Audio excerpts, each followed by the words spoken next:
الحمد للہ رب العالمین والصلاة والسلام علی سید المرسلین وعلی آلہ وصحبہ اجمعین، اما بعد۔ عزیز طلبہ کرام، تحاوی شریف کے درس خامس میں پانی میں ناپاکی گرنے کی صورت میں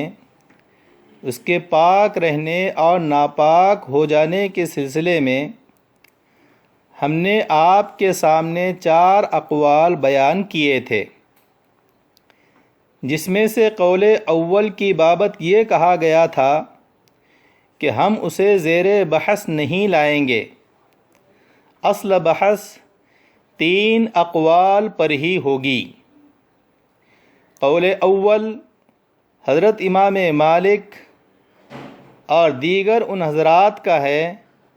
جن کا ذکر کر دیا گیا کہ پانی میں ناپاکی گر جانے پر وہ اس وقت تک ناپاک نہیں ہوگا جب تک احد الاوصاف رنگ، بو اور مزہ تبدیل نہ ہو جائے، خواہ پانی قلیل ہو یا کثیر۔ قول ثانی امام شافعی، امام احمد بن حنبل اور دیگر ان حضرات کا ہے جن کا ذکر کر دیا گیا کہ اگر مائع قلیل میں نجاست گر جائے تو وہ مطلقاً ناپاک ہو جاتا ہے، گرچہ احد الاوصاف میں تغیر نہ ہوا ہو، اور مائع کثیر میں نجاست گر جائے تو وہ اس وقت تک ناپاک نہیں ہوگا جب تک احد الاوصاف میں تبدیلی نہ ہو۔ قول ثالث احناف کا ہے کہ اگر مائع قلیل میں نجاست گر جائے تو وہ مطلقاً ناپاک ہو جاتا ہے، خواہ اس کا کوئی وصف بدلا ہو یا نہ بدلا ہو، اور اگر مائع کثیر میں نجاست گر جائے تو پانی اس وقت تک ناپاک نہیں ہوگا جب تک کہ اس کا کوئی وصف متغیر نہ ہو جائے۔ کتاب کی عبارت فَذَهَبَ قَوْمٌ إِلَى هَذِهِ الْآثَارِ فَقَالُوا لَا يُنَجِّسُ الْمَاءَ شَيْءٌ وَقَعَ فِيهِ إِلَّا أَن يُغَيِّرَ لَوْنَهُ أَوْ طَعْمَهُ أَوْ رِيحَهُ فَأَيُّ ذَلِكَ إِذَا كَانَ فَقَدْ نَجِسَ الْمَاءُ سے قائلین قول اول مراد ہیں، اور وَخَالَفَهُمْ فِي ذَلِكَ آخَرُونَ سے قول ثانی اور قول ثالث کے قائلین مراد ہیں۔ معلوم ہوا اصل اختلاف حضرت امام مالک رحمۃ اللہ علیہ اور امام شافعی، امام احمد بن حنبل اور احناف کے مابین ہیں۔ تو ہم محاکمے کے لیے یہاں 2 فریق بناتے ہیں۔ فریق اول حضرت امام مالک رحمۃ اللہ علیہ،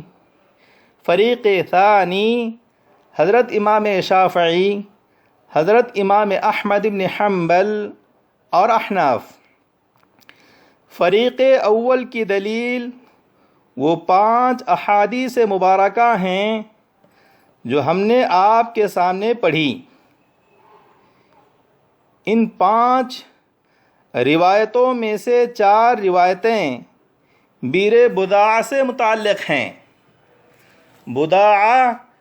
قبیلہ بنو ساعدہ کے ایک باغ کا نام ہے۔ اسی باغ میں یہ کنواں تھا،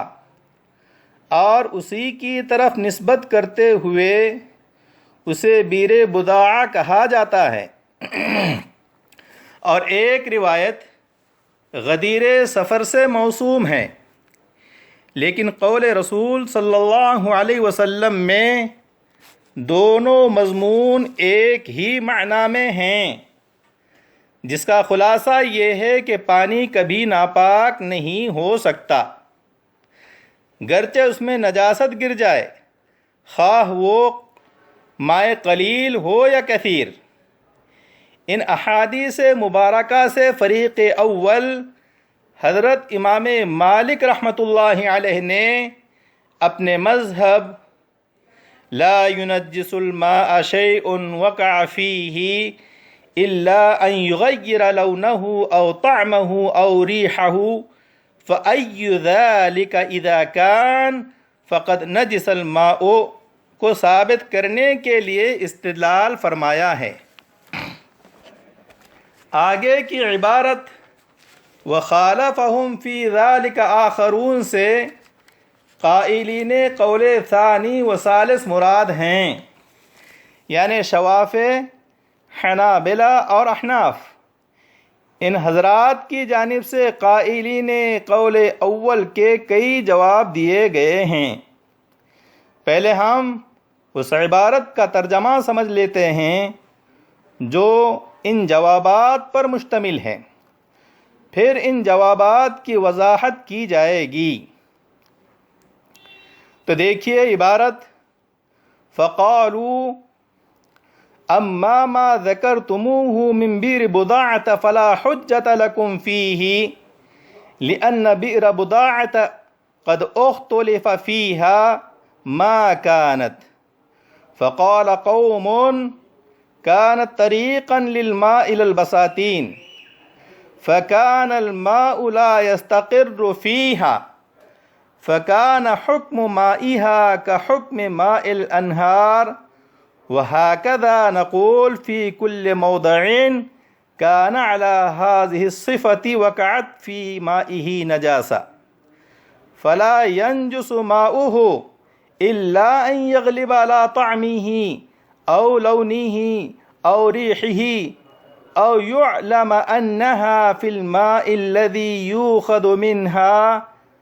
فإن علم ذلك كان نجسا فإن علم ذلك كان نجسا وإن لم يعلم ذلك كان طاهرا۔ علماء کی دوسری جماعت نے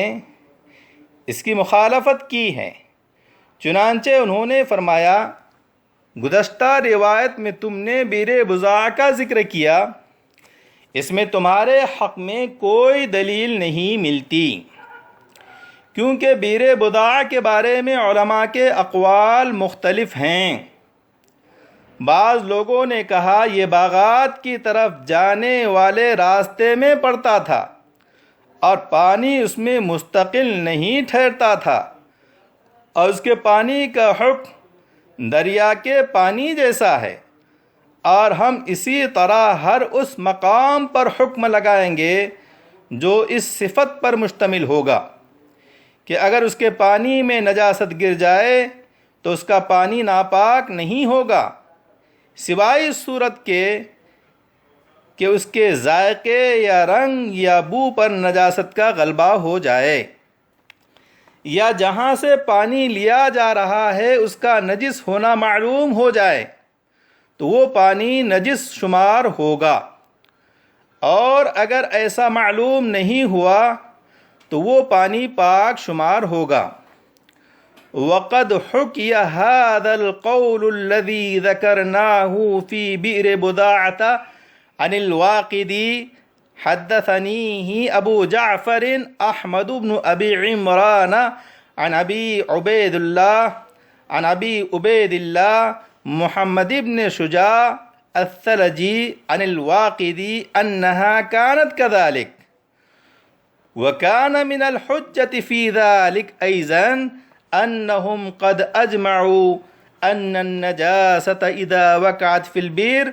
فغلبت على طعم مائها أو ريحه أو لونه أن ماءها قد فسد۔ یہ قول جس کا ہم نے تذکرہ کیا ہے بئر بضاعہ کے سلسلے میں، اس کو امام واقدی نے نقل کیا ہے، ہم سے بیان کیا ابو جعفر احمد ابن ابو عمران نے ابو عبداللہ محمد ابن شجاع الثلجی سے، اور انہوں نے واقدی سے بئر بضاعہ کے متعلق۔ اور اس میں ایک دلیل یہ بھی ہے کہ اس پر سب کا اتفاق ہے کہ نجاست جب کنویں میں گر جائے اور اس کے پانی کے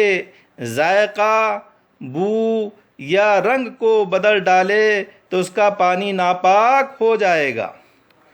وَلَيْسَ فِي حَدِيثِ بِئْرِ بُضَاعَةَ مِنْ هَذَا شَيْءٌ وَإِنَّمَا فِيهِ أَنَّ النَّبِيَّ صَلَّى اللَّهُ عَلَيْهِ وَسَلَّمَ سُئِلَ عَنْ بِئْرِ بُضَاعَةَ فَقِيلَ لَهُ إِنَّهُ يُلْقَى فِيهَا الْكِلَابُ وَالْمَحَائِضُ فَقَالَ إِنَّ الْمَاءَ لَا يُنَجِّسُهُ شَيْءٌ۔ اور بئر بضاعہ میں ان میں سے کوئی چیز نہیں پائی جاتی۔ اس میں صرف اتنی بات ہے کہ جناب رسول اللہ صلی اللہ علیہ وسلم سے بئر بضاعہ کے بارے میں یہ بتا کر سوال کیا گیا کہ اس میں کتے اور حیض کے کپڑے ڈالے جاتے ہیں، تو آپ صلی اللہ علیہ وسلم نے ارشاد فرمایا کہ پانی کو کوئی چیز ناپاک نہیں کرتی۔ وَنَحْنُ نَعْلَمُ أَنَّ بِئْرًا لَوْ سَقَطَ فِيهَا مَا هُوَ أَقَلُّ مِنْ ذَلِكَ لَكَانَ مَحَالًا أَلَّا يَتَغَيَّرَ رِيحُ مَائِهَا وَطَعْمُهُ هَذَا مِمَّا يُعْقَلُ وَيُعْلَمُ۔ اور ہم بخوبی جانتے ہیں کہ اگر کسی بھی کنویں میں کوئی ایسی چیز گر جائے جو اس سے بہت کم ہو تو یہ بات ناممکن ہے کہ اس کنویں کے پانی کی بو، ذائقہ اور رنگ تبدیل نہ ہو۔ اتنی بات تو عقل اور تجربے سے جانی جاتی ہے۔ فلما كان ذلك وقد اباح لهم النبي صلى الله عليه وسلم ماءها واجمعوا ان ذلك لم يكن وقد داخل الماء التغيير من جهة من الجهات التي ذكرنا استحال عندنا والله أعلم أن يكون سؤالهم النبي صلى الله عليه وسلم عن مائها وجوابه إياهم في ذلك بما أجابهم كان والنجاسة في البير۔ جب یہ بات اسی طرح ہے اور آپ صلی اللہ علیہ وسلم نے ان کے لیے اس کے پانی کو مباح قرار دیا ہے، اور اس بات پر بھی اتفاق ہے کہ ان مذکورہ اطراف میں سے کسی لحاظ سے پانی میں تبدیلی آ گئی اور پھر اس کو استعمال کیا گیا، اور ہر چیز ہمارے ہاں ناممکن ہے۔ واللہ اعلم کہ نبی کریم صلی اللہ علیہ وسلم سے صحابہ کرام نے اس پانی کے متعلق سوال کیا ہو اور آپ نے ان کو وہ جواب دیا ہو جو کہ آپ نے دیا، اور نجاست بھی کنویں میں ہوں۔ واللہ اعلم۔ ولکنہ واللہ اعلم كان بعد ان اخرجت النجاسة من البئر فسألوا النبي صلى الله عليه وسلم عن ذلك هل تطهر بإخراج النجاسة منها فلا ينجس ماؤها الذي يطرأ عليها بعد ذلك وذلك موضع مشكل لأن حيطان البئر لم تغسل وطينها لم يخرج فقال لهم النبي صلى الله عليه وسلم إن الماء لا ينجس يريد بذلك الماء الذي طرأ عليها بعد إخراج النجاسة منها لا أن الماء لا ينجس إذا خالطته النجاسة وقد رأيناه صلى الله عليه وسلم قال المؤمن لا ينجس۔ لیکن یہ تمام باتیں کنویں سے نجاست نکال دینے کے بعد تھیں، اور انہوں نے سوال بھی اس سلسلے میں کیا کہ آیا کنویں سے نجاست نکال دینے کے بعد وہ پانی ناپاک نہیں ہوتا جو اس کے بعد کنویں میں سے نکلے؟ اور یہ مشکل بات ہے کیونکہ کنویں کی دیواریں نہ دھوئی گئی اور نہ اس کی مٹی نکالی گئی۔ تو جناب نبی کریم صلی اللہ علیہ وسلم نے ان کو فرمایا کہ پانی ناپاک نہیں ہوتا ہے، یعنی اس سے مراد وہی پانی تھا جو نجاست نکالنے کے بعد تازہ نکلا ہے۔ یہ مطلب نہیں تھا کہ پانی اس وقت بھی ناپاک نہیں ہوتا جب اس کے ساتھ نجاست مل گئی ہو۔ چنانچہ ہمارے سامنے اسی انداز کا آپ صلی اللہ علیہ وسلم کے ارشاد المؤمن لا ینجس ہے۔ عزیز طلبہ کرام، مذکورہ عبارت میں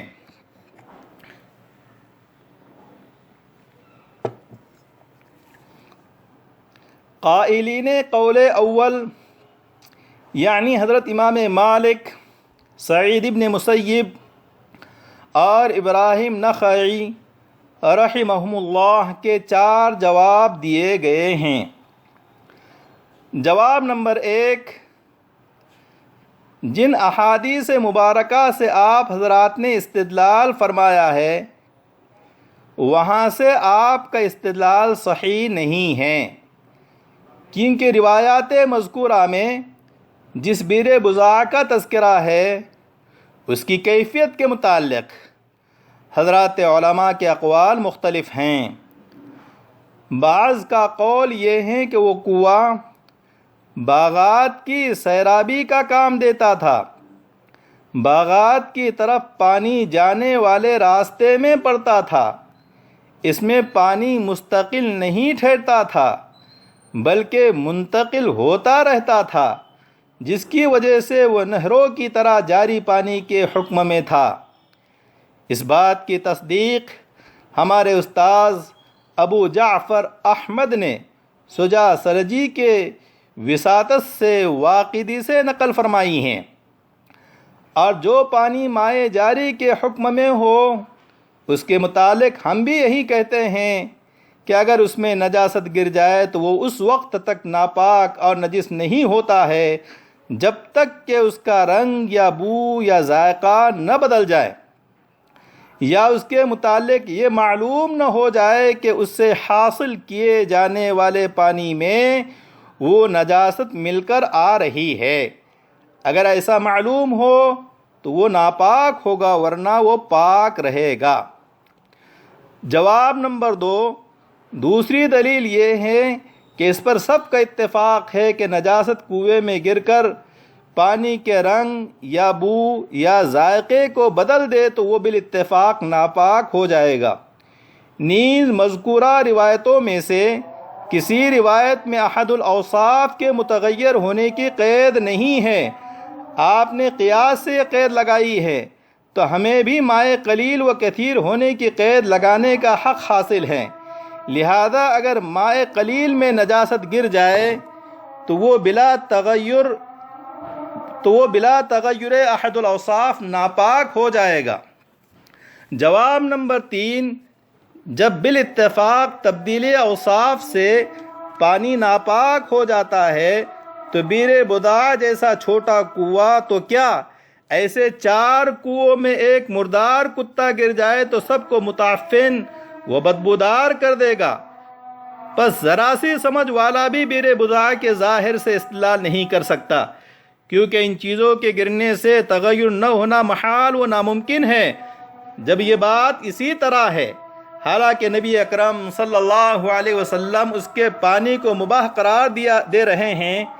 اور علماء کا اس پر اتفاق ہے کہ یہ نہیں ہو سکتا کہ پانی میں کسی بھی اعتبار سے تغیر ہو اور آپ صلی اللہ علیہ وسلم اس کے استعمال کا حکم دے۔ جواب نمبر 4، ہمارے نزدیک یہ بھی محال ہے کہ صحابہ اکرام بیر بضاع کے متعلق ایسے وقت میں سوال کر رہے ہوں جبکہ نجاستیں اس میں موجود ہوں، بلکہ واللہ اعلم یہ سوال کنویں سے ان نجاستوں کے نکالنے کے بعد سے متعلق تھا کہ آیا یہ کنواں اور اس میں نیا نکلنے والا پانی پاک ہو جائے گا، جبکہ کنویں کی دیواریں نہیں دھوئی گئیں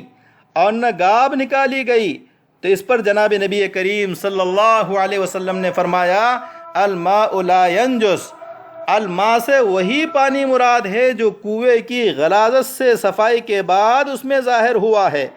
یہ مطلب نہیں کہ نجاست گرنے سے پانی ناپاک نہیں ہوتا۔ اور آپ صلی اللہ علیہ وسلم کا ارشاد علی اسلوب الحکیم ہے، جیسا کہ روایات میں ہے ان المسلم لا ینجس اور ان الارض لا ینجس اور ان روایتوں کا معنی اور مطلب یہ نہیں ہے کہ مسلمان نجاست لگنے کے باوجود ناپاک نہیں ہوتا اور زمین نجاست پڑنے کے باوجود ناپاک نہیں ہوتی ہیں، بلکہ ان روایتوں کا صاف مطلب یہ ہے کہ ازالہ نجاست کو دور کرنے کے بعد وہ پاک ہو جاتے ہیں، ہمیشہ ناپاک نہیں رہتے کہ پاک نہ ہو سکیں۔ آگے حضرت امام طحاوی رحمۃ اللہ علیہ نے ایسی 2 روایتیں ذکر فرمائی ہیں جو لا ینجسو کے مفہوم کی وضاحت کرتی ہیں۔ انشاءاللہ آئندہ کے درس میں ہم ان احادیث پر روشنی ڈالیں گے۔ آج اسی پر اکتفا کرتے ہیں۔ والسلام علیکم ورحمۃ اللہ وبرکاتہ۔ ولا تعجل بالقرآن من قبل أن يقضى إليك وحيه وقل رب زدني علما